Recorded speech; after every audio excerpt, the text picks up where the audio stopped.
Tú nos dices que debemos sentarnos, pero las ideas solo pueden levantarnos, caminar, recorrer, no rendirse ni retroceder, ver, aprender como esponja, absorbe. Nadie sobre todos, faltan todos, suman todos para todos, todo para nosotros. Soñamos en grande que se caiga el imperio, lo gritamos alto, no queda más remedio.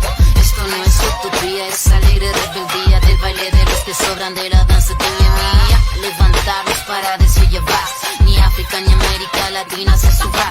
Con barro, con casco, con lápiz a patear el fiasco, provocar un social terremoto en escucharte.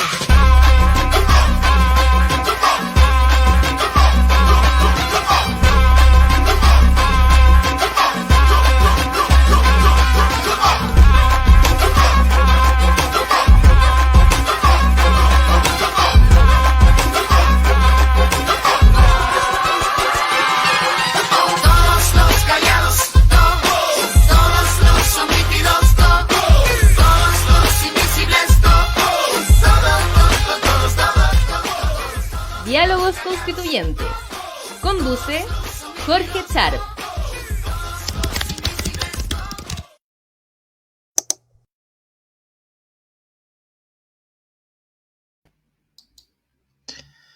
Se ha hecho referencia en nuestra historia al patrón de Fundo como aquel latifundista dueño de una vasta extensión de tierras sobre la cual ejerce sin contrapesos un poder económico, religioso, político, moral, social, incluso sexual, respecto a un grupo de personas, familias, peones, inquilinos que trabajan dicha tierra.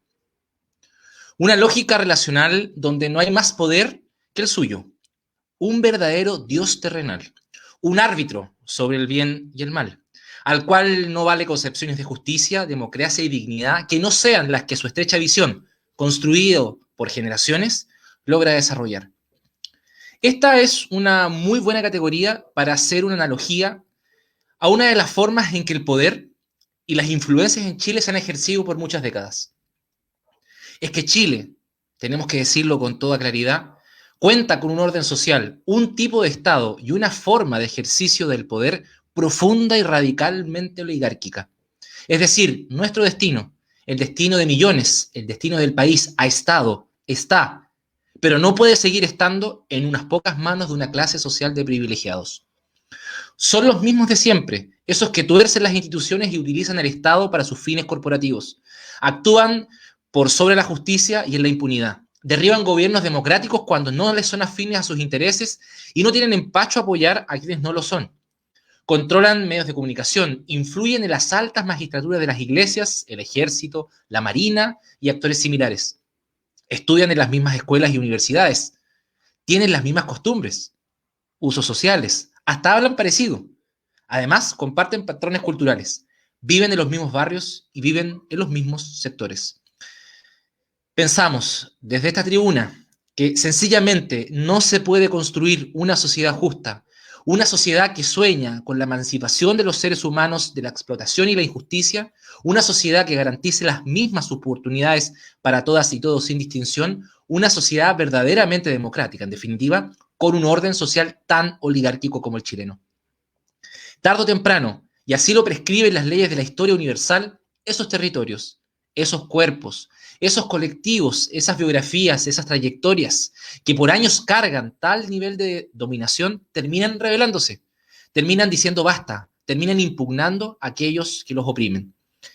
El 18 de octubre expresa una revuelta plebeya, un hastío por una forma de entender la sociedad que quizás proviene incluso de la larga noche portaliana del siglo XIX, una impugnación a la exclusión, al sectarismo, a los abusos, a la antidemocracia de un sector de la sociedad que lo ha tenido por décadas.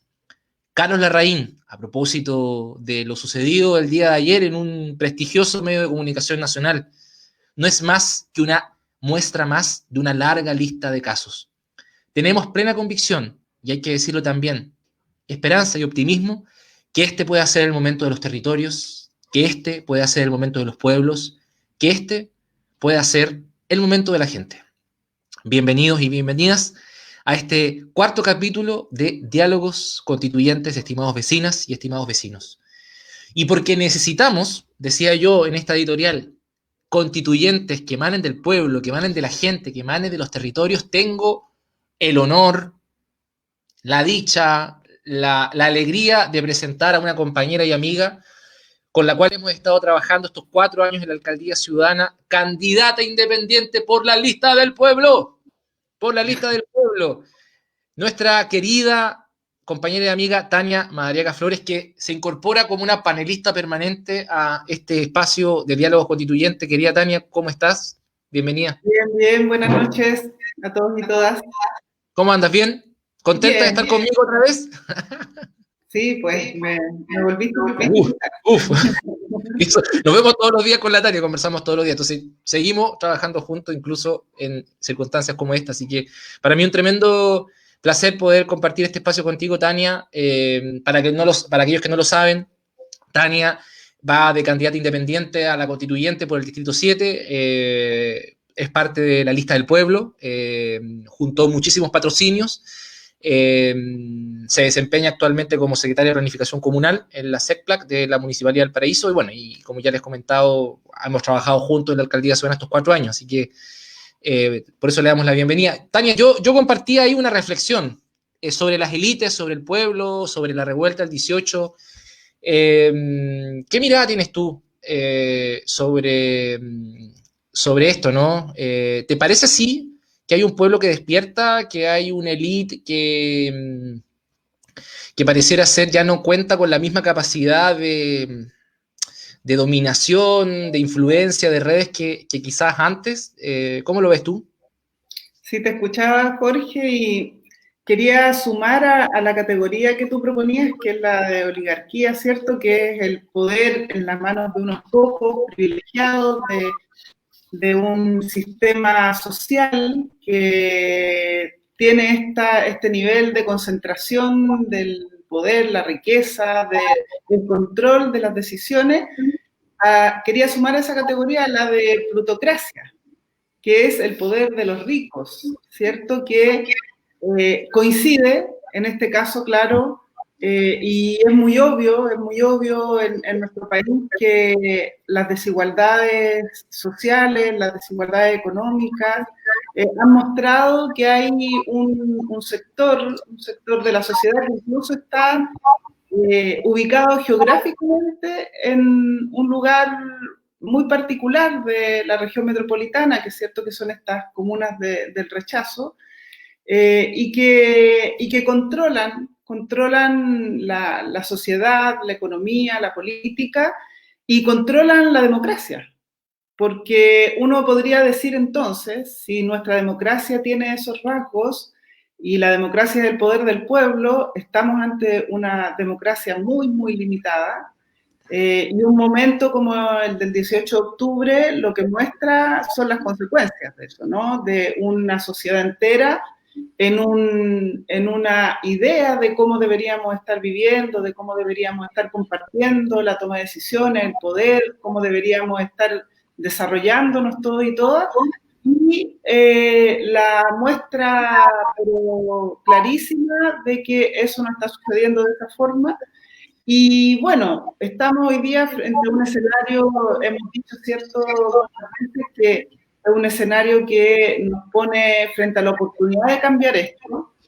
No va a ser fácil, porque existe esta casta, este grupo, este poder, pero lo vamos a intentar y lo estamos intentando con fuerza. Hay muchas candidaturas, también mucha organización, mucha movilización, mucha discusión en distintos lugares de Chile, y tenemos una elección por delante. Dentro del problema de la elección, quería graficar con un ejemplo para cerrar esta idea. Eso, un ejemplo. Al gasto electoral, ¿cierto?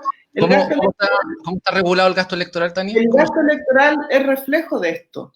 Por ejemplo, en la elección de senadores, el gasto máximo que hay en algunos sectores de la región metropolitana es de 1.600 millones de pesos. O sea, 1.600 millones por senador. Por candidatura. Entonces, ¿cómo compite una persona que no tiene dinero cómo compite democráticamente una persona que no tiene los recursos?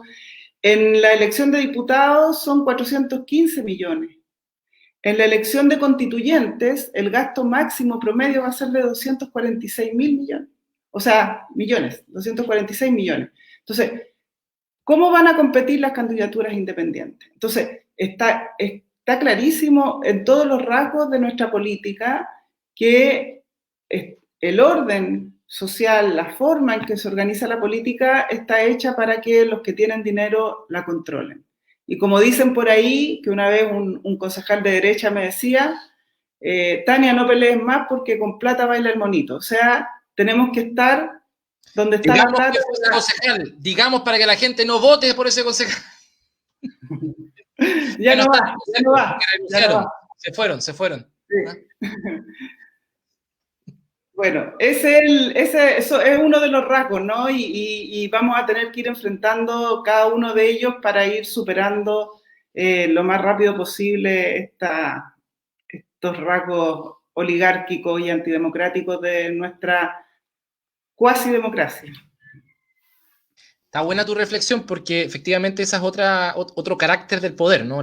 Lo plutocrático, ¿no? Y mira, y como me imagino que este es un fenómeno que se expresa de distintas formas en distintos lugares del país, es que hoy día, Tania, tenemos dos tremendos invitados, dos compañeros que están además en una cruzada de los territorios por conquistar los gobiernos locales nuevamente luego de estar en manos del duopolio durante muchos años. Dos grandes compañeros que además son de Territorios en Red, uno de Temuco, otro de Punta Arenas, ya vamos a hablar de ellos, y para eso los queremos presentar, y tenemos una presentación que habla un poquito sobre ellos. Así que vamos adelante con la presentación de nuestros invitados del día de hoy. Luis Legaza Soto, candidato independiente a alcalde por Punta Arenas, 61 años, casado, padre de 2 hijos, profesor de Estado en Castellano y Filosofía de la Universidad Austral de Chile. Se ha desempeñado durante más de 35 años como docente. Felipe Valdebenito Leiva, candidato independiente a la alcaldía de Temuco, 32 años, padre de una niña, periodista y magíster en Ciencias Sociales Aplicadas de la Universidad de la Frontera. Fue dirigente estudiantil y trabajó en el proyecto de la Alcaldía Ciudadana de Valparaíso.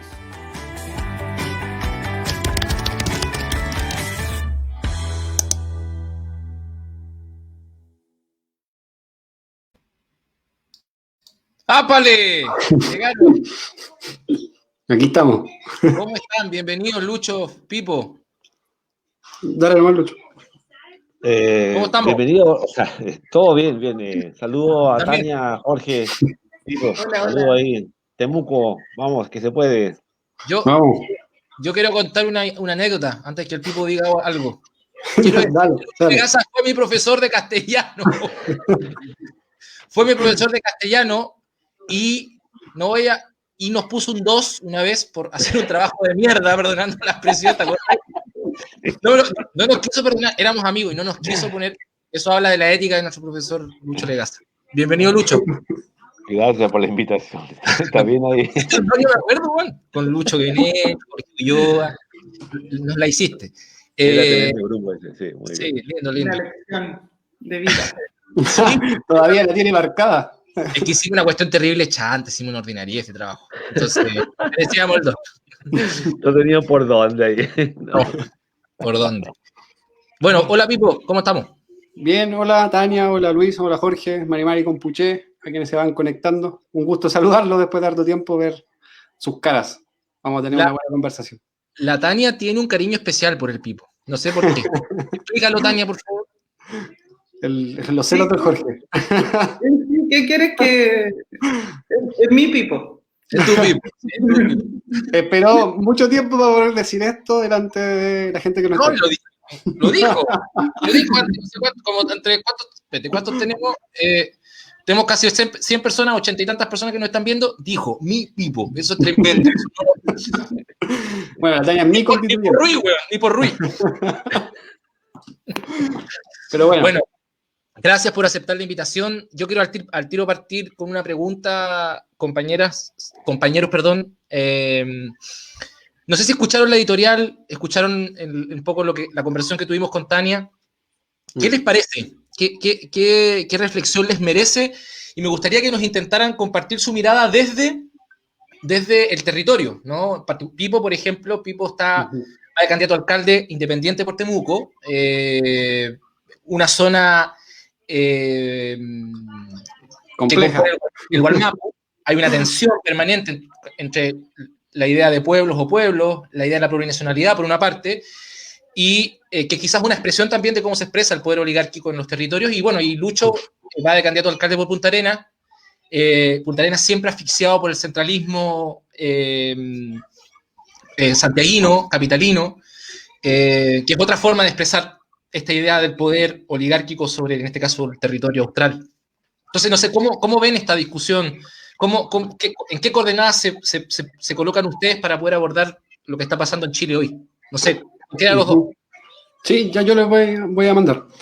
Yo creo que hay cosas que igual se replican en distintos territorios. La concentración económica es algo que se repite a escala, o sea, que se da a escala nacional, pero también tiene su escala local y tiene su expresión política. Por ejemplo, hoy día en la disputa a la gobernación regional de la Araucanía, uno ve claramente un candidato muy posicionado que es fiel representante de la élite forestal de la región. O sea, un candidato que tiene forestales, por ejemplo, y que la derecha no ha sido capaz de presentarle un competidor, por tanto uno piensa creer que las élites regionales están contentas con esa candidatura. Y de nuestro lado, o por nuestro gran sector, por ejemplo, no hay una candidatura única, no hubo esa posibilidad, por tanto ahí la posibilidad que tenemos es instalar el relato, o sea, cómo somos capaces de lo que se expresó desde el 18 de octubre, codificarlo en 3 dimensiones, en una escala de gobierno regional, en una escala de gobierno comunal y en la escala de la constituyente.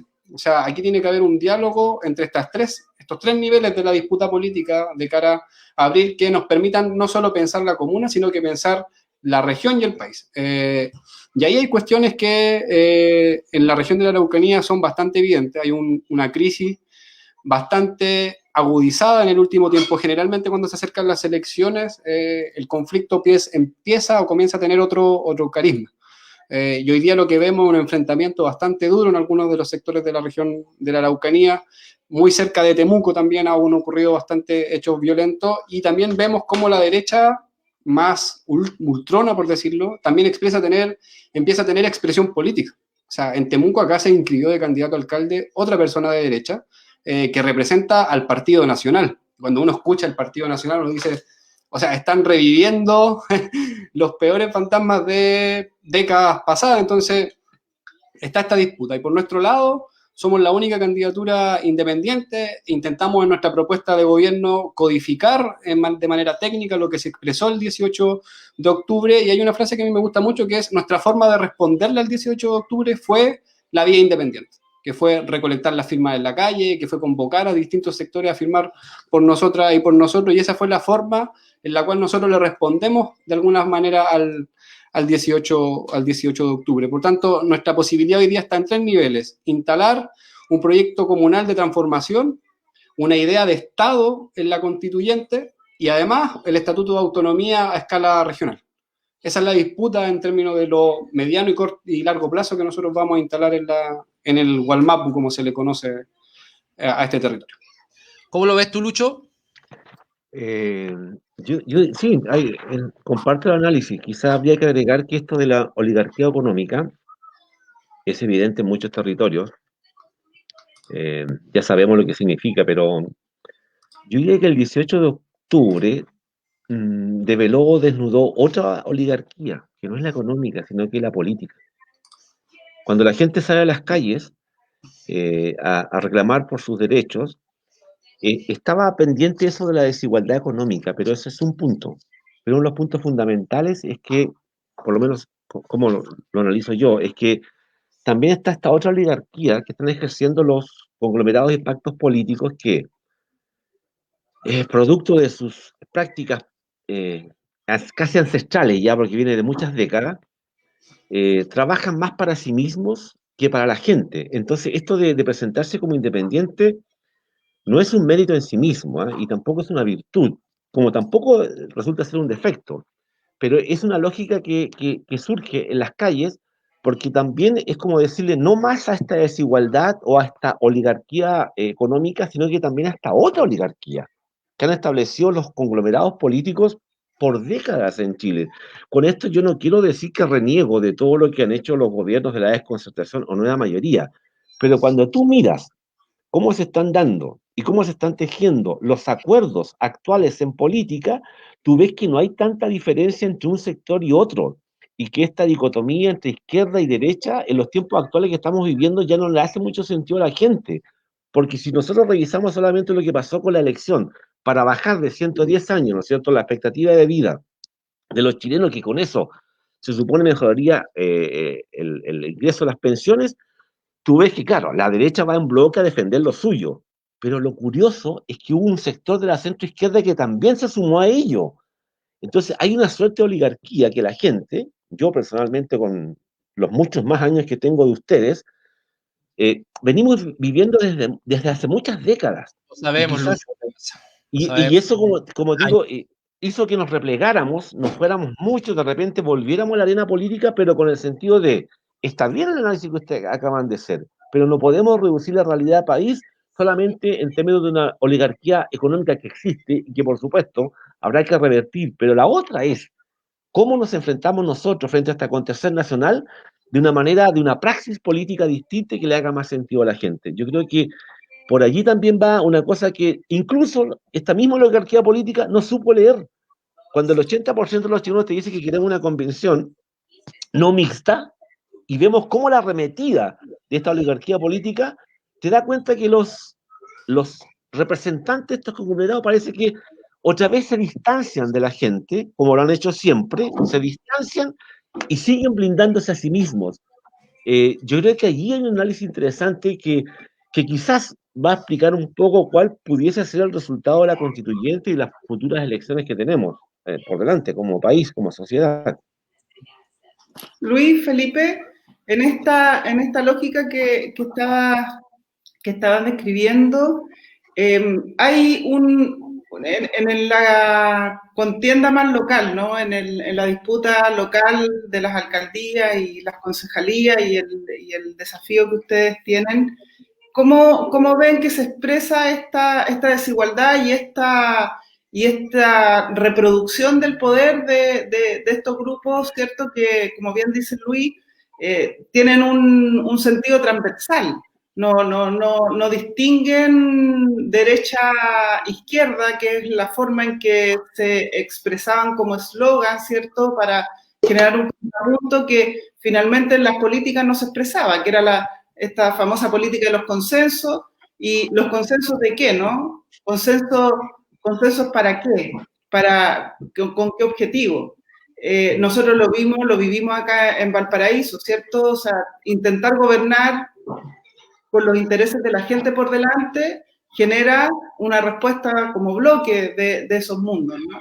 Porque Y de ambos sectores, ¿eh?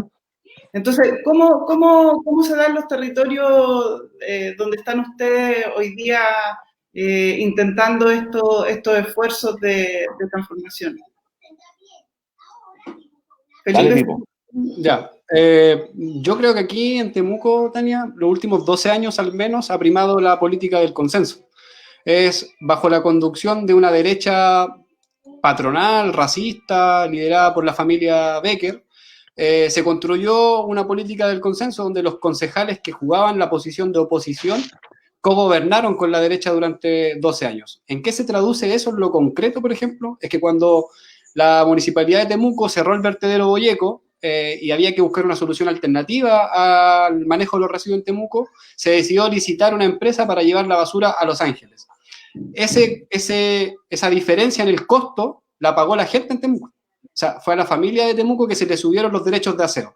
Y eso fue aprobado por un consenso entre la oposición, la concertación o la nueva mayoría y la derecha. Y eso tiene un montón de ejemplos más en contrato de parquímetros, de estacionamientos subterráneos, de los derechos de aseo, de los problemas que tiene Temuco, seguridad, etc. Y lo segundo tiene que ver con que se divide la plata. Dime. Pipo, en Temuco ¿hay corporación municipal? Sí, este es uno de los municipios más corporativizados de Chile. O sea, todos sabemos que la derecha descubrió su negocio haciendo corporaciones municipales. O sea, Valparaíso, ¿para qué vamos? La corporación municipal que entregaron. Y acá en Temuco hay más de una corporación, son cultura, deporte, educación. Y, por ejemplo, en educación es conocido, es noticia nacional, que con el Fondo CEP se pagaban capacitaciones en el crucero Scorpion. O sea, un crucero que iba hacia Punta Arenas, por ejemplo. Ahí se pagaban las capacitaciones. Los que nacimos no tenemos nada que ver, Claro, ¿cierto? No. Entonces, aquí primó el consenso, y ese consenso estuvo ordenado en clave neoliberal, porque se ordenó en función de lo que la derecha quería para el territorio. ¿Cómo rompemos eso? Con un cuestionamiento fuerte al rol de los concejales y las concejalas. O sea, hoy día hay una concejala en Temuco que renunció a su cargo para ser candidata a Core, que la van a contratar en la Corporación de Cultura, por ejemplo. El exalcalde Becker sale de la municipalidad y a los 10 días está contratado por 2,5 millones en la Corporación Regional de Desarrollo. Nosotros presentamos un recurso en la Contraloría y él tuvo que desestimar el cargo. ¿Dónde lo trasladaron? Al Ministerio del Interior, donde casi no lo pudiésemos tocar. Entonces, todo se ha resuelto en fase del consenso y en clave neoliberal. ¿Cómo lo enfrentamos? Con liderazgo al Consejo Municipal que respondan al territorio y por un liderazgo alcaldicio que proponga a la comuna una forma de administrar el territorio diferente. Y yo creo que eso está haciendo bastante sentido. Lo último lo quería conectar con la pregunta anterior. Nadie esperaba que la Araucanía ganara la prueba. O los que creíamos que iba a ganar, iba a ser muy apretado. Y en Temuco no fue así. En Temuco la prueba sacó el 63% y la convención constituyente, que era el voto más político, entre comillas, sacó el 73%. Entonces, ¿cuál es el mensaje? Un claro rechazo a la clase política, a la élite política, y la ventaja que tenemos nosotros, en función de la decisión que tomamos, es que somos la única candidatura independiente en la papeleta. Cuando la ciudadanía abra la papeleta, el único independiente que va a estar ahí vamos a ser nosotros, por la decisión que tomamos, que fue responderle de esta manera al 18 de octubre. Ahí coincido con el análisis de Pipo, porque yo que mantengo casi ya una cruzada contra lo que es las praxis políticas que no le hacen sentido a la gente. Vengo en un diario local escribiendo hace más de 10 años esto, y yo creo que la gente, bueno, tiene que ir de a poco captando lo que está sucediendo en nuestra realidad, y tiene que ir entendiendo que la única forma de romper esta hegemonía o esta oligarquía que hablaban al principio y yo la tiré para el lado político, es que, como digo, no es que los independientes tengamos la solución a todo, no es así, pero estamos hablando de que tú te presentas desde una perspectiva en que no tienes que rendirle culto, ni pagar favores, ni rendirle cuentas a nadie. Entonces, ahí hay una cosa, como digo, de la independencia que tiene mucho sentido, porque al desapegarse de estas prácticas políticas tradicionales, yo creo que le estamos ofreciendo no una administración, como yo acá repito mucho eso, no una administración, sino una conducción del municipio que le haga mucho sentido a la gente. Y allí, por supuesto, yo comparto lo que decía Pipo, porque si bien dentro de nuestro consejo local municipal en Punta Arenas tenemos gente que actuó como tal, es decir, actuó como oposición al gobierno, también tenemos un alcalde de derecha acá, generalísimo de la campaña de Piñera, que trabajó con Piñera, ¿no es cierto?, en La Moneda, en su fundación o algo así. Se replica ese modelo de organización que es bastante disperso, porque nosotros a nivel nacional ya sabemos lo que estamos viviendo en términos de desgobierno, con una aprobación mínima. Aquí en nuestra comuna sucede exactamente igual. No tenemos una gestión que evaluar porque no existe. No tenemos dónde colocar un parámetro de decir, oye, esto realmente funcionó o esto no.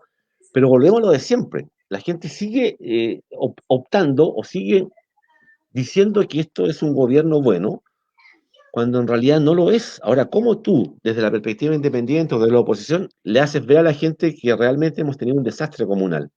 Aquí, bueno, Jorge, que es de acá, va a entender, tú, el estallido social se produjo y todo, pero después de un año no tenemos semáforos. O sea, los semáforos para los peatones no existen. Un año. Lucho, tú eres profesor durante 35 años. La situación de la Corporación Municipal de Punta Arenas también es bien dramática. Es tan dramática como la de Valparaíso, a propósito de las deudas históricas con los profesores y las profesoras de Punta Arenas, ¿no? Que es una expresión un poco de lo que decía el Pipo. Sí, además aquí también tuvimos un alcalde que ocupó las platas CEP para cosas que no están destinadas originalmente y se autodenuncia. Y como digo, salvo 2 concejales o 3, creo que presentaron ahí el respectivo requerimiento, el resto nada. Es como que se ha naturalizado en la ciudadanía, en el común de la gente, que estas cosas pasan porque sí. Lo que vimos recientemente con toda esta cosa de las luces que al principio, ¿no es cierto?, estaban atacando a Jadwe, en Recoleta, de repente, ¡pum!, le rebotó a los alcaldes UDI. Y aquí sucedió algo en Natales. Y otras cosas, o sea, un tipo lo echan, lo indemnizan, Paredes, Paredes, que es presidente de la Asociación Chilena de Municipalidades, el y alcalde. Además, ¿cachai? Indemniza a un tipo, lo echa, le paga no sé cuántos millones y al día siguiente lo vuelve a contratar. Y resulta que la gente piensa que eso es normal y es natural. Y ahí está la labor que tenemos los que estamos en el tapete público. Hay que desnaturalizar ese tipo de cosas. Tenemos que romper esas cuestiones hegemónicas, esa manera de hacer política donde nosotros creemos que si tú ocupas plata que no te corresponden, está bien. Si tú aceptas coimas, como han aceptado algunos alcaldes, está bien. Porque la gente dice, bueno, sí, no es tanto lo que roban. Y yo creo que allí es el énfasis para romper, como digo, por un lado la hegemonía política o esta oligarquía política y después dar el paso superior. ¿Cómo logramos establecer que se haga realidad eso de la igualdad? Yo diría que más que igualdad, se haga latente alguna vez las oportunidades, porque de las oportunidades que se le ofrezcan a la gente van a surgir las igualdades. Pero acá hablamos al revés. Hablamos de igualdades, pero no ofrecemos oportunidades para que eso se dé. Otra vez, entonces, la oligarquía política te instala un discurso en la ciudadanía que yo encuentro que es perverso. Incluso, lo que decía Pipo, acá se plantean listas de concejales. Fíjate que otra vez la perversión y la utilización de la gente. Yo voy a un sector cualquiera y le digo a la señora tanto o al señor tanto que se incorpore a mi lista, sabiendo que ese caballero, esa señora, ese joven o esa muchacha no va a salir electa, pero lo único que tú logras es que te sume votos para que los tapados de arriba salgan. ¿Hasta cuándo vamos a seguir con esa manera perversa de hacer política? Yo incluso hasta aquellos que defienden la famosa tablita de Ohm, la encuentro bastante perversa, porque como digo, ¿dónde queda entonces el respeto por la soberanía del voto?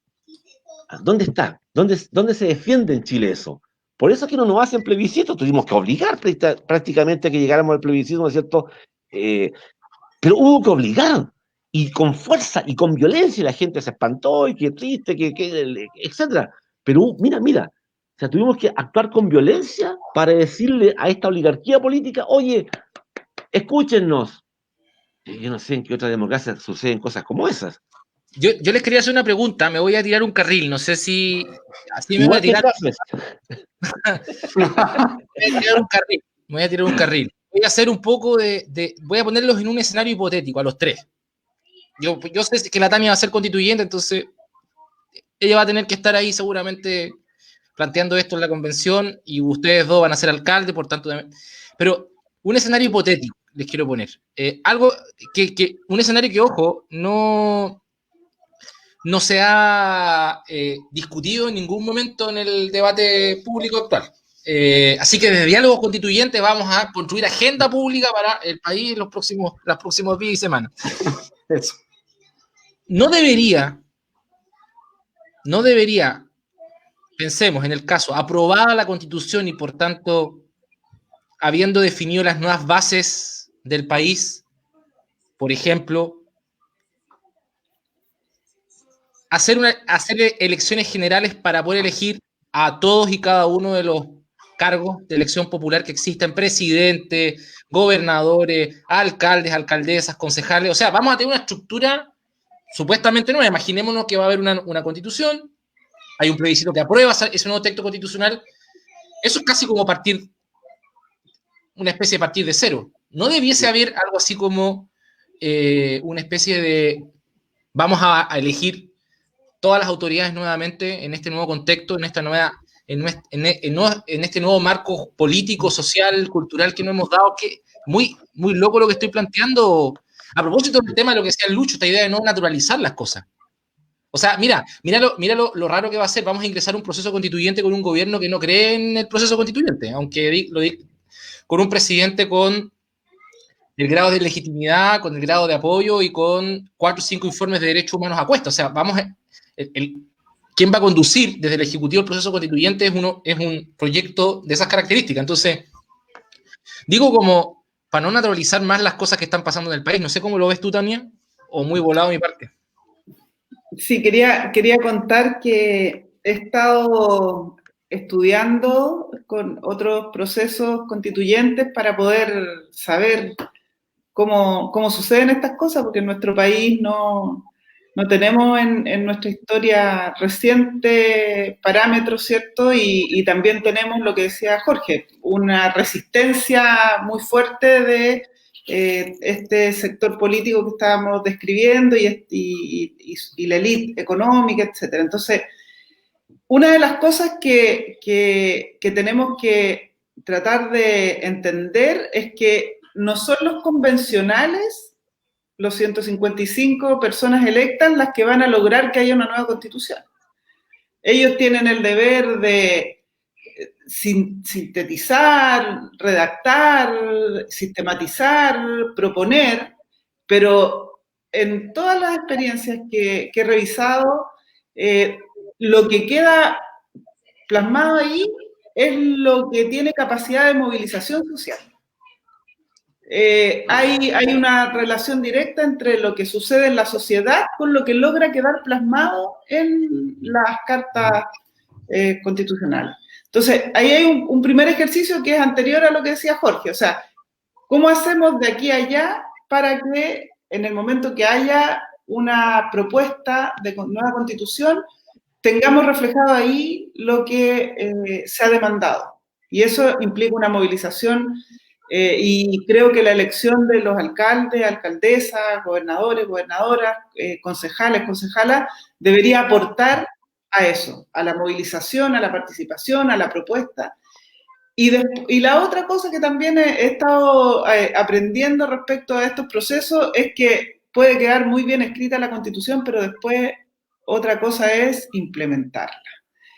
Y para poder implementarla, sin duda tenemos que pensar en cosas como la que estaba planteando Jorge, o sea, autoridades nuevas que respondan al espíritu, a las propuestas, a la orientación de la nueva Constitución, sistemas de trabajo que permitan implementarla. Una cosa que hemos dicho desde Valparaíso es que tienen que haber gobiernos locales constituyentes, gobiernos regionales constituyentes, o sea, no es, la constituyente no se trata de un proceso donde se pueda delegar en este grupo lo que pasa antes, durante y después. Vamos a tener un desafío como país inmenso de poder poner en práctica y por lo tanto, evidentemente, una de las cosas que tiene que pasar es que se elijan autoridades que respeten esa nueva constitución. Y eso no está garantizado ahora. Uh-huh. Sí, bueno, ustedes cachan que yo hace rato vengo con una pregunta que es, yo creo que el acuerdo del 15 de noviembre es expresivo de la correlación de fuerzas que hoy día tiene el sistema político chileno. Y a la ciudadanía... Tú estabas en contra, o sea, tenías una posición crítica al acuerdo, Pipo, ¿cierto? La sigo sosteniendo. Y la sigo sosteniendo básicamente... Pese a todo lo que nos tiraron. Pese a todo lo que nos tiraron, pese de los lugares que nos sacaron, pero yo creo que el acuerdo... ¿Ah? Pete, Pipo. Lucho, tú también, recuerdo que lo hablamos, ¿no? Pero es que es la máxima expresión de la oligarquía política. Ouch. El acuerdo es la máxima expresión de la oligarquía política en que cayeron moros y cristianos. Se fue. Yo no fui de Lucho Legaza. Entonces, mira, el acuerdo es expresivo de una correlación política mayoritariamente a favor de las élites. A la ciudadanía, a los sectores sociales, nos pudimos lograr iniciar el momento destituyente. Yo creo que el momento destituyente sobre el sistema político y el Estado Nacional chileno no está cerrado. Y en las elecciones del 11 de abril se juega un proceso que puede ser un punto de quiebre. Porque, ¿qué pasa si las apuestas que nosotros estamos levantando en distintos lugares de Chile logran llegar al Estado, logran liderar sus territorios? La correlación de fuerza en lo político va a irse modificando. Y nuestra forma de hacer política va a ser que con nosotras y con nosotros llega la gente al Estado, o llega la gente al poder político de la comuna. Por tanto, podríamos hablar que si el 11 de abril hay un cambio en las posiciones políticas, podríamos iniciar un proceso de acumulación de fuerza que yo creo que tiene el derecho a preguntarse si el proceso constituyente tiene que durar 9 meses. Yo creo que no. Yo creo que 9 meses es corto en comparación a todos los procesos constituyentes que se han dado en Latinoamérica. Yo creo que aquí tenemos que entender... Tírate un ejemplo. Ecuador, Bolivia, estamos hablando de varios años de este proceso constituyente, y lo que nosotros necesitamos es cambiar la correlación de fuerza para iniciar ese proceso más largo, que nos permita ir constituyendo una mayoría de sentido. Yo recuerdo muy bien en una charla que nos tocó, los tres estábamos presentes con García Linera, que García Linera nos dijo que en el proceso constituyente boliviano, en el primero, García Linera, sí, no pudieron institucionalizar el aborto, por ejemplo. Porque cuando lo plantearon en el debate constituyente, la Iglesia Católica movilizó a grandes sectores de la población boliviana y perdieron esa discusión en la primera parte del proceso constituyente. Entonces, ¿qué hicieron? Volvieron al territorio, reeducaron, ganaron sentido y en la siguiente lo instalaron. Entonces, yo creo que esto es disputar el sentido, constituir una mayoría de sentido, una mayoría política que nos permita redibujar ciertos márgenes del proceso constituyente. Creo que esa es nuestra apuesta. Quédate ahí, Pipo. Pete, Lucho, antes que yo le quería hacer una pregunta a Tania, porque me quedé con algo que ella dijo. Tú, Tania, comentaste que estabas ahí estudiando, que estabas ahí mirando para atrás en la historia constitucional. A mí me gusta mucho la historia constitucional, algo hablamos el otro día. ¿Te llama de lo que has revisado algo la atención, algo que tú consideres útil que haya pasado, que de repente puede darnos alguna orientación? El Pipo se jugó por algo interesante. Él dice, no, esto no es de 9 meses, esto tiene que ser más. Este proceso constituyente tiene que tener un límite temporal quizás distinto. No sé cómo lo vis tú, de lo que hay revisado, Tania, antes de que Lucho pueda dar su opinión.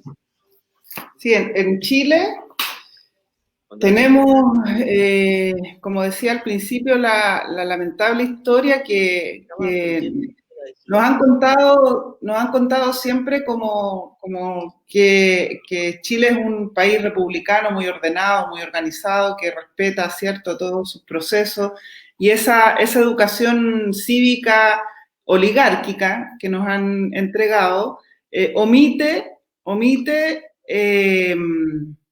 lo complejo de estos momentos cuando entra en crisis el orden, cuando la clase dominante no logra sostener su hegemonía y, y todos los procesos constituyentes de nuestro país se han dado con momentos muy duros de movilización y violencia, y también se han dado con mecanismos muy excluyentes de construcción de estas constituciones. Entonces, yo creo que bien trae el Pipo a colación el acuerdo de noviembre, que mostró cómo la clase política puede ir cerrando, dibujando ella la manera en que este proceso se va a dar.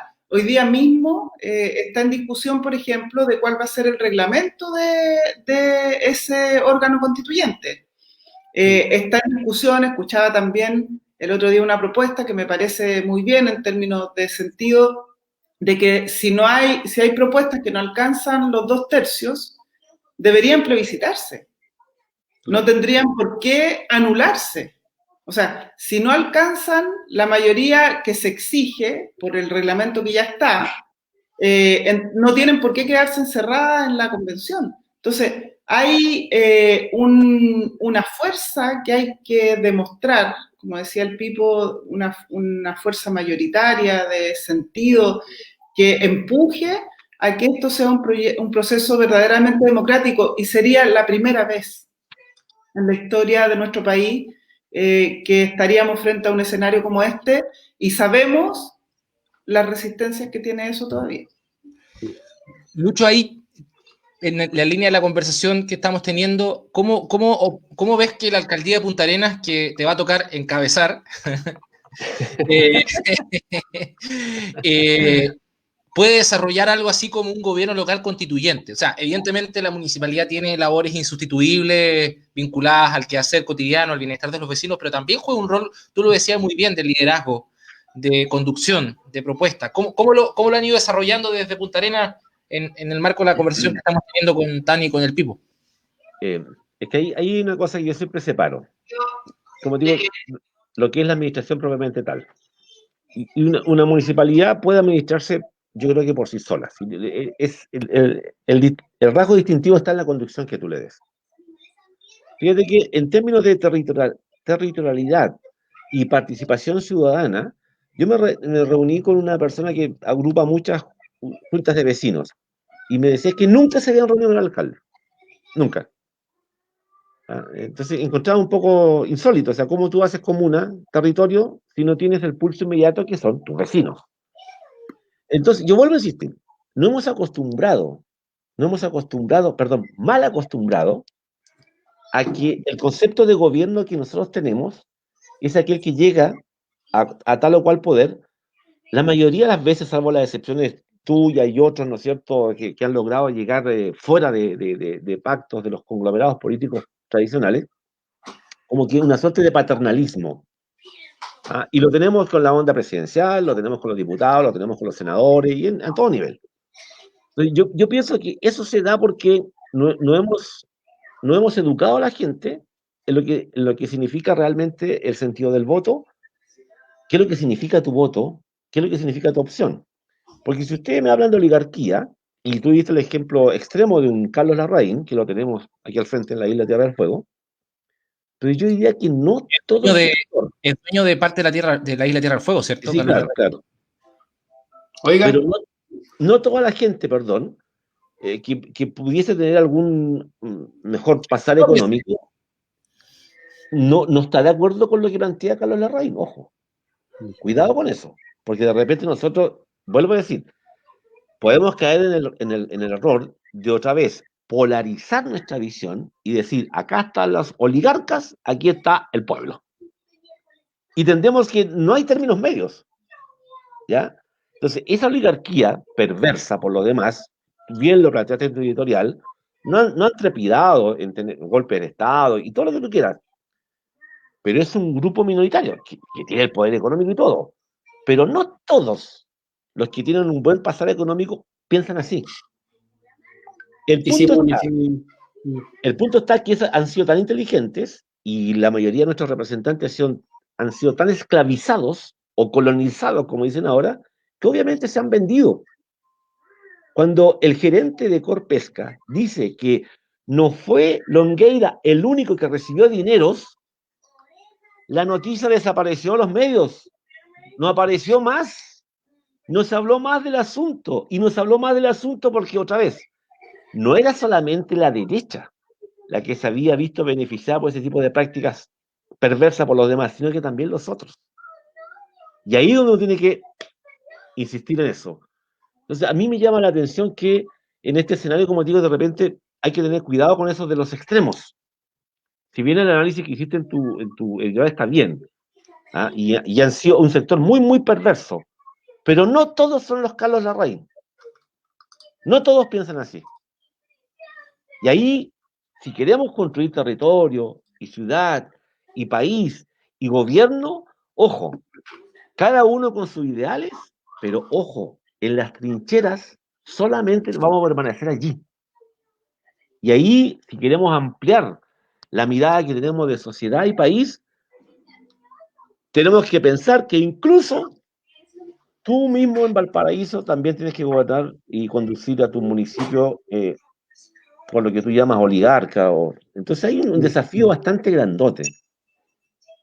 Un comentario, Pipo, quizá cortito. Así como, Así Estoy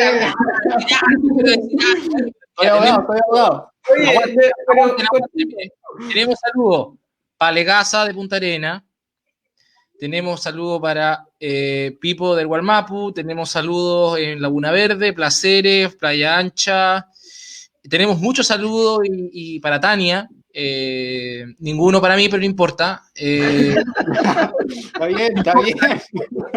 No importa, de verdad que no, en este momento no me importa. Mi hermano, está mi hermano. Sí. Esa no cuenta.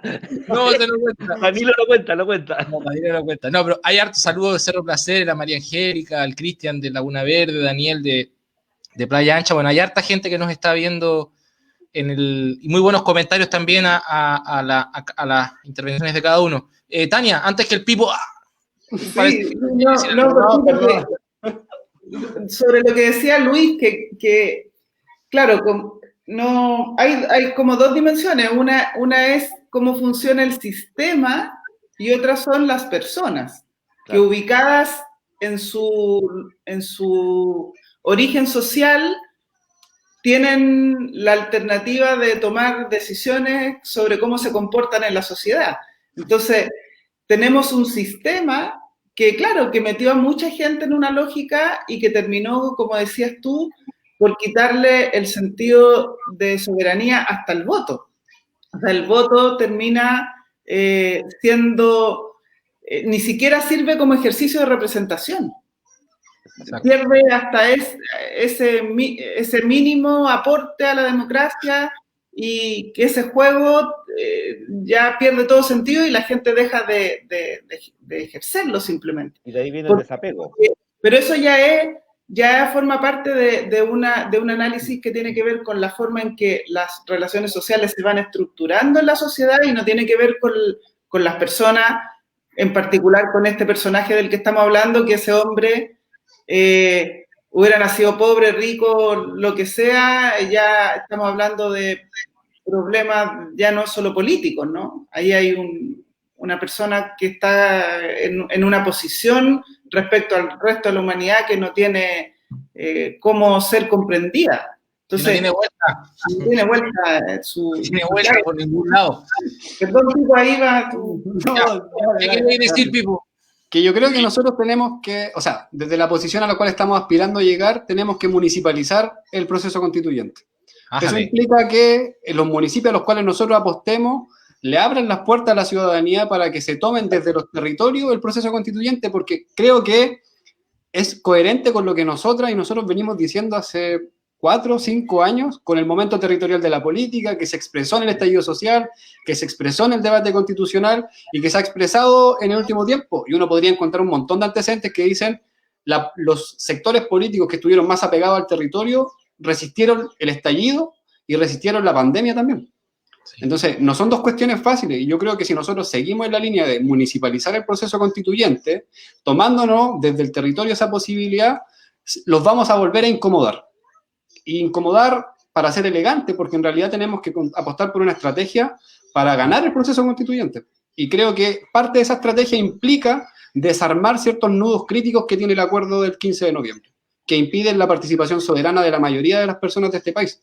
Entonces, lo que decía Tania, por ejemplo, plebiscitar donde no hay acuerdo, es algo que para mucha gente es de sentido, plebiscitar la Constitución en partes, no sé.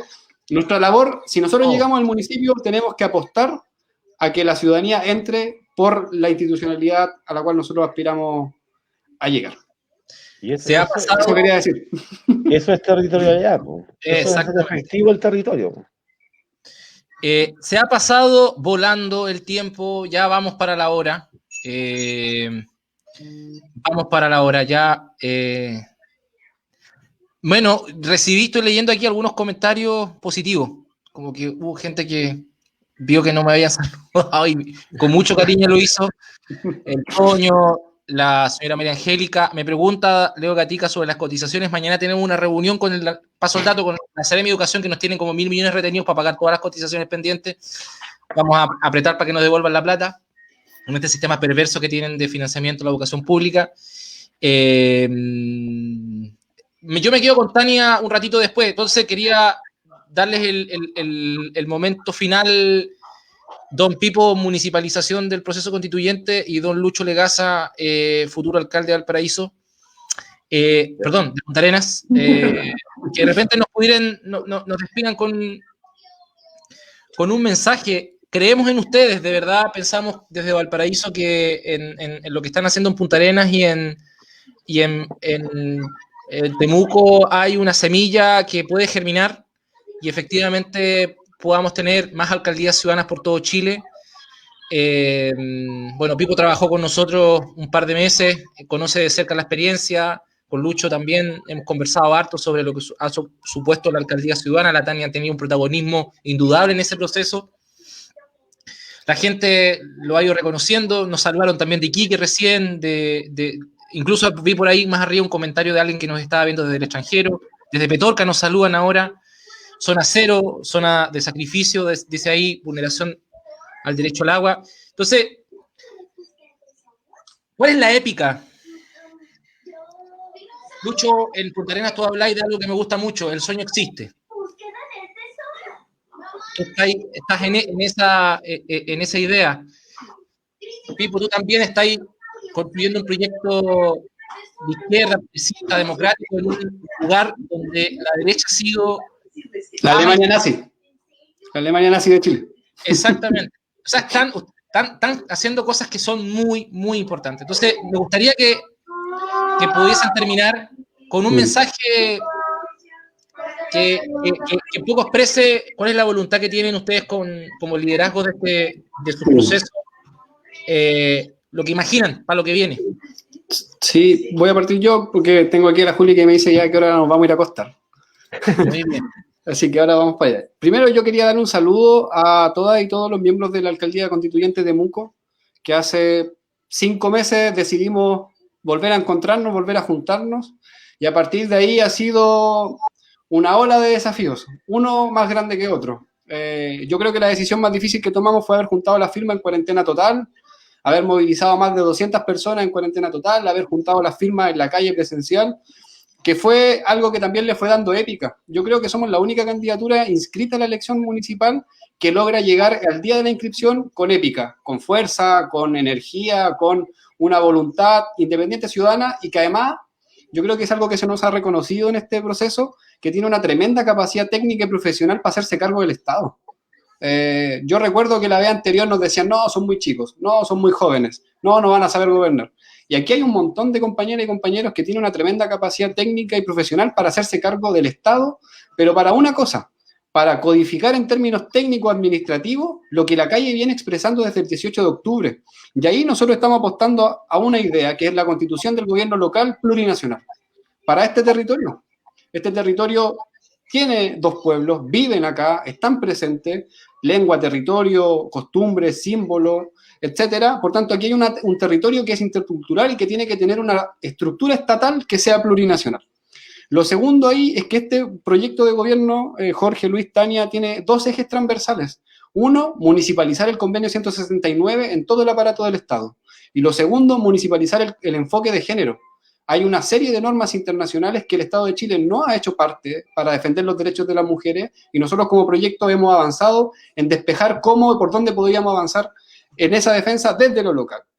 Eso en términos de lo comunal, ciudadano, independiente, transformador, convocando a todos los sectores de la ciudad, a todos los sectores que quedaron atrás en la administración de Becker. Fueron 12 años de administración más dura de la derecha. Y a escala regional, y ahí aprovecho de saludar a Alejandra Aguipán, que va de candidata independiente en Villarrica, a otra compañera que va de candidata independiente en Curacautín, a esfuerzos de concejalía en Galvarino, en Puerto Saavedra, en Angol, en Coyipulli, en Padre Las Casas.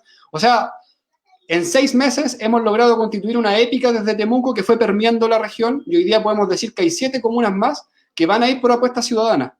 Y eso tiene un objetivo estratégico, que es instalar el Estatuto de Autonomía como forma de ordenamiento territorial para el Gualmapu, como solución política al conflicto que el Estado tiene con el pueblo mapuche y con los sectores más empobrecidos del campo chileno en esta región. Eso le ha hecho sentido a mucha gente y eso nos tiene bien esperanzados en la calle, en los respaldos. Yo te contaba fuera de cámara que hoy día estuvimos con cerca de 500 familias de una villa camino a Cholchol que no tienen agua hace 20 días.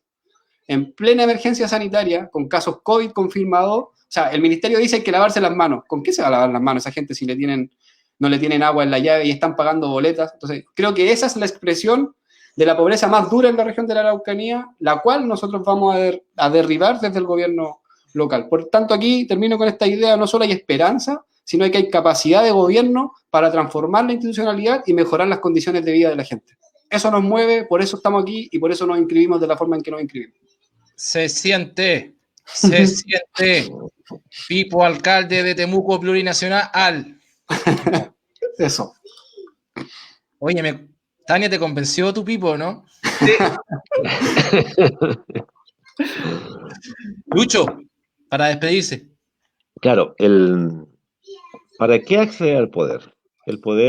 Por el poder yo no le encuentro mucho sentido. Y en esa lógica que han entrado, como digo, por décadas la institucionalidad política, a la gente cada vez el desapego ha sido mayor.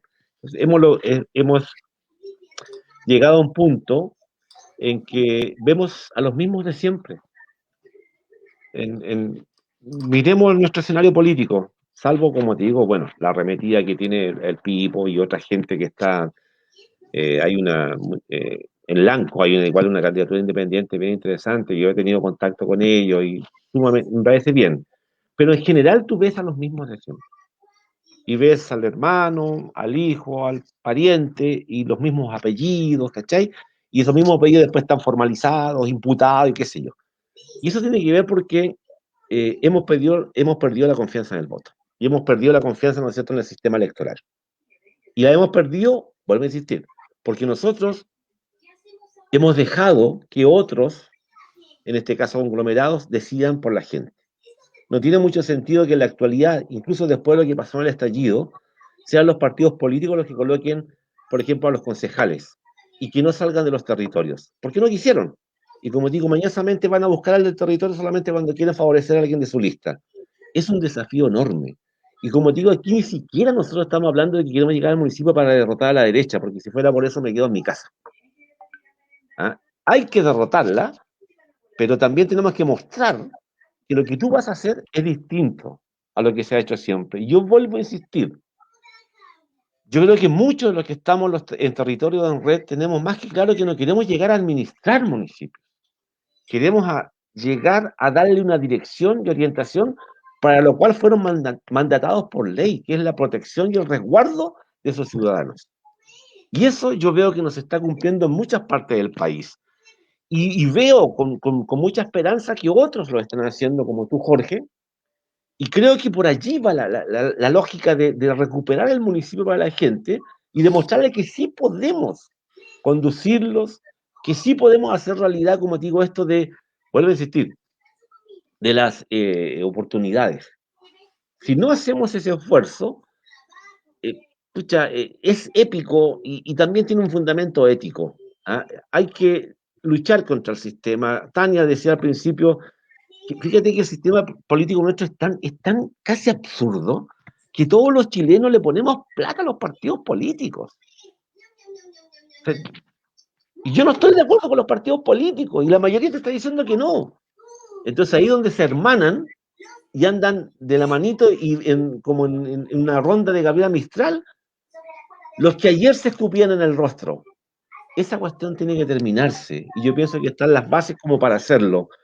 Acuerdos que ya no tienen mucho sentido. Yo creo que eso de que el sueño existe, claro, pues yo ya estoy más 61 años y todavía tengo la convicción de que podemos hacer absolutamente un trabajo en favor de la gente definitivamente, y no con el eslogan baratito, ¿no es cierto?, de que vamos a cambiar todo, pero tengo la esperanza cierta de que si bien no tenemos la verdad, creo que caminamos en lo correcto.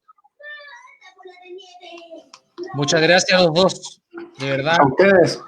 Gracias por la invitación, Lucho, Pipo, cuenten con todo nuestro apoyo, nos llenan los pulmones de un aire sureño, parte en Punta Arenas, con esos vientos hermosos de esa tierra mágica, agarra la fuerza y la sangre luchadora, guerrera del pueblo mapuche, y bueno, nos llega a refrescar con vientos de esperanza, de alegría, de ganas de decir no estamos solos, no estamos solas, estamos todos trabajando por lo mismo. Así que les agradezco de verdad, compañeros, y nos vemos pronto y adelante con esas campañas. A no dejar calles sin recorrer, a no dejar barrios sin conversar, a no dejar dirigentes sin la posibilidad de presentar el programa, a dejar los pies en la tierra, que la única manera de poder ganar una elección es haciendo precisamente eso. Así que... Pero calle no nos falta. Si el 10 de abril están más flaquitos, ganan. Oye, y supera lo del 2, que bien merecido te lo tenías. Chao. Chao, que estén bien. Un gusto. Chao, Tania. Chao. Chao, que estén bien. ¿Cómo quedaste, Tania Madariaga? Quedé pensando que deberíamos seguir con territorios, porque es lo que puede conectar bien el diálogo constituyente. Si no, se pierde sustancia. Y con experiencias reales, concretas que están pasando ahora, que es lo que va a ir dándole forma al proceso concreto que va a suceder del cambio constituyente que podamos hacer. ¿Te acuerdas una vez? Bueno, de repente nos llamamos por teléfono y nos pegamos de repente unas vueltas un poco largas de reflexiones, porque de repente esta idea de territorio quizás para la gente suena un poco abstracta, ¿cierto? Así como territorio, ¿no? Que es como decir justicia, democracia, ¿no? Yo creo que uno de tus aportes, Tania, ya para ir cerrando también, porque llevamos más de 1 hora de programa, alguien me preguntó si íbamos a sugerir libros. Sí. Sí, yo ya encontré el mío. ¿Tú tienes el tuyo? Buenísimo, yo también tengo. Pero muy, muy breve. Uno de los aportes que yo quiero aprovechar la oportunidad de decirle a los compañeros y compañeras, vecinos y vecinas que están observando, que uno de los aportes que ha hecho Tania al proyecto de la Alcaldía Ciudadana desde su lugar en la CECLA es precisamente la idea de profundizar, ¿no? Una reflexión política sobre la cuestión territorial. O sea, a la Tania le ha tocado dirigir procesos complejos como el de la modificación parcial del plan regulador, la aprobación exitosa del PLADECO para los próximos 10 años. Y hay una concepción subyacente, Tania, ¿no? Esta idea de territorio. Territorio no es solamente el lugar físico donde se coloca una ciudad, sino que territorio es algo más que eso, ¿no? Es algo un poco más complejo que simplemente decir territorio es un barrio, es una comuna. Es eso, evidentemente. Es una ciudad, es un pueblo, es un sector. Pero es un poco más que eso, ¿no?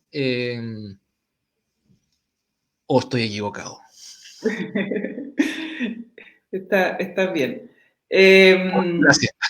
Sí, tuvimos que también bucear y estudiar y investigar y consultar para poder construir una respuesta a lo que Valparaíso estaba necesitando, que era poder hablar de sí mismo con todas las necesidades que tenía Valparaíso. Entonces, teníamos este concepto de territorio y que está en las leyes, está en los textos técnicos, pero que no logramos que tuviera el sentido que la gente le estaba dando.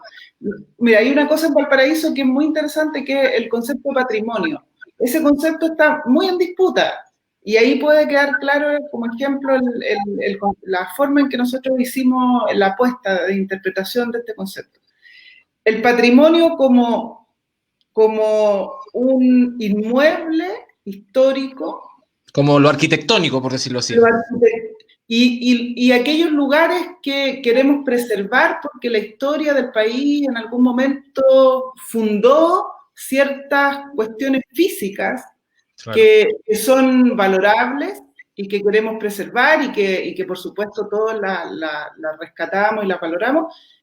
Y el patrimonio como el lugar donde habito, el lugar, el barrio. Y en la modificación parcial del plan regulador, esa discusión se dio súper nítida, que era, nosotros también queremos ser, nosotros también somos patrimonio. ¿Por qué mi barrio no puede ser una zona de conservación histórica donde yo conservo mis tradiciones, mi memoria? Entonces, ahí se ve súper claro esta combinación del concepto de territorio entre lo físico o lo espacial, o sea, el lugar, y lo social. Porque claro, el territorio no existe sin la comunidad. Y ese es como la frase que remata, ¿no? O sea, no existe el territorio sin la comunidad porque el territorio lo funda la comunidad. El territorio es ese lugar que habitamos y la manera en que lo construimos, lo producimos. Entonces, por eso decimos que es tan fundamental, no es lo único importante, pero es tan fundamental para el proceso constituyente. Porque las comunidades son capaces de producir esos lugares, de producir su hábitat, su territorio. Y como son capaces de producirlo, también son capaces de luchar desde ahí. Y la constituyente no va a producir un nuevo país si no juntamos esa fuerza que tenemos para luchar por nuestros derechos, por nuestros lugares, por nuestra historia y nuestra memoria. Incluso los edificios, por seguir tu hilo, los edificios que se construyen, las características que estos presentan, su ubicación, sus diseños, sus piezas, son también expresión de una historia, de una memoria, de una lucha, de una relación de fuerza, en fin, si tú revisas la historia de cada edificio de Valparaíso, vas a encontrar precisamente un hilo que te lleva a una comunidad, a un grupo social, a una lucha. O sea, voy a poner el ejemplo de la población obrera en Cerro Cordillera, por ejemplo. Ese es el ejemplo quizás uno de los más nítidos que podemos encontrar, ¿no? Ese edificio expresa una forma arquitectónica que está definida en función de una necesidad que fue impugnada, luchada, levantada por un grupo de pobladores en esos entornos. Y lo contrario, Jorge, los guetos verticales. Exacto. Que también expresan la capacidad de producir territorio de las inmobiliarias, que eso también es un actor. Es un actor que tiene poder, tiene mucha capacidad. Tiene capacidad, tiene dinero, y finalmente se termina habitando por comunidades que no tienen otro espacio donde estar. Y se fragmenta, y se divide, y se pierde capacidad de construir comunidades. Antes de presentar los libros y cerrar, bueno, tenemos hartos comentarios. Bueno, hay gente de Playa Ancha, apareció la gente de Filipe, la Yanis Cortés, que es lideresa de la olla común de ahí de Filipe, una olla común que se organiza en una subida de 60 grados, ¿no? Increíble. Pasamos una hermosa Navidad ahí. Nos propone que invitemos a dirigentes de los barrios para que el proceso sea constituyente. Lo vamos a hacer, Yani. Pechi Martínez también nos dice lo mismo. En fin, voy a pasar el dato, pronto viene una convocatoria a construir el programa de la Alcaldía Ciudadana y también el programa de la Tania de forma participativa. Pronto vamos a estar ahí con esas invitaciones. Está Karen también, la María Verónica Moraga, profesora jubilada, ¿no? Del Cerro de Licia, en fin, mucha gente que nos está viendo. Para cerrar, Tania, ya. ¿Qué libros recomendamos hoy día? Tania, dale, lánzate, a ver, ápale. Territorio, autoridad y derechos, de la Saskia Sassen. Saskia Sassen. ¿Se ve? Sí, se ve. ¿Por qué es importante ese libro, Tania? Bueno, es un recorrido para buscar La Vero me está retando. Disculpa, Vero, porque me dice, no soy jubilada, dice. Quiere seguir aportando la educación. Perdón, disculpa también. Bueno, es un recorrido primero importante porque es una mujer, tenemos que tomarnos el protagonismo de estas conversaciones, de estas discusiones, y hay muchas mujeres que han estudiado el territorio. Voy a ir haciendo recomendaciones de ese tipo para que nos vayamos armando una biblioteca común, nos vayamos compartiendo estas reflexiones. Y va analizando, ¿cierto?, en la historia este concepto de territorio, cómo se ha visto, y hoy día en una época globalizada, donde pareciera que el territorio no existe, y resulta que los poderes globales tienen mucha capacidad de gobernar y dominar el territorio. Entonces, esa reflexión es muy interesante en este libro, la recomiendo. Vamos a ir viendo cómo lo hacemos para poder compartirlo. Muy buena recomendación. La mía. Yo algo le comenté el otro día a la Tania sobre este libro. Planeta de Ciudades Miserias. Mike Davis es un gringo. El libro no está tan actualizado, pero es un excelente libro. No es un libro tan largo, es un libro fácil de leer. Ese es un poquito más... La Saskia es una pensadora muy interesante también, me gusta mucho. Este es una recopilación básicamente de distintos antecedentes que da cuenta cuál es la realidad de las ciudades de lo que él llama planeta de ciudades de miseria, básicamente las ciudades de tercer mundo. Hace una revisión de la situación de las ciudades en México, Brasil, África, Asia, los problemas de las que él llama las áreas hiperdegradadas, que son lugares donde vive muchísima gente sin ningún tipo de servicio. Me llamó mucho la atención que en Egipto el déficit de casa, el déficit de vivienda hacía que la gente se fuera a vivir a cementerios abandonados. Y por tanto vivían ahí con los cadáveres en descomposición, con los huesos. De esa brutalidad estamos hablando. O de áreas que en África constituyen las extensiones urbanas más grandes, que es básicamente el África que da hacia el Atlántico Norte, donde da la guatita de África, y hay una zona, Nigeria, Laos, de ciudades gigantescas, donde hay un cordón urbano de 400, 500 millones de habitantes, una brutalidad. Muy interesante este libro, para que puedan... Pongan los libros ahí, Tania, para que puedan sacarle la foto ahí, captura pantalla. 2 libros muy interesantes. Ya, ahí está. Así que súper recomendados realmente.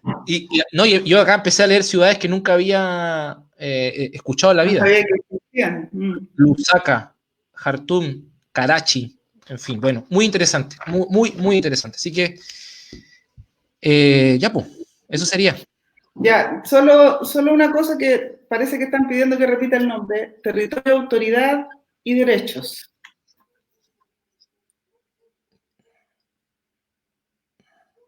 Ahí está. ¿Está? Sí. Muchas gracias, Tania. Gracias a ti, Jorge. Nos vemos. Nos vemos pronto por ahí. Y, queridos amigos, nos despedimos en este cuarto capítulo de Diálogos Constituyentes. Intentamos hacer lo mejor posible. Tenemos hoy día, desde hoy, una tremenda compañera que nos va a acompañar como panelista permanente, Tania Madariaga. Nos vemos el próximo lunes con invitados que van a permitir nuevamente profundizar sobre lo que están haciendo los territorios en todo Chile de cara a este proceso constituyente y de cara a este nuevo proceso electoral que se viene. Así que nunca más sin los territorios, nunca más sin la gente. Nos vemos el próximo lunes y será hasta la próxima Diálogos Constituyentes. Buenas tardes.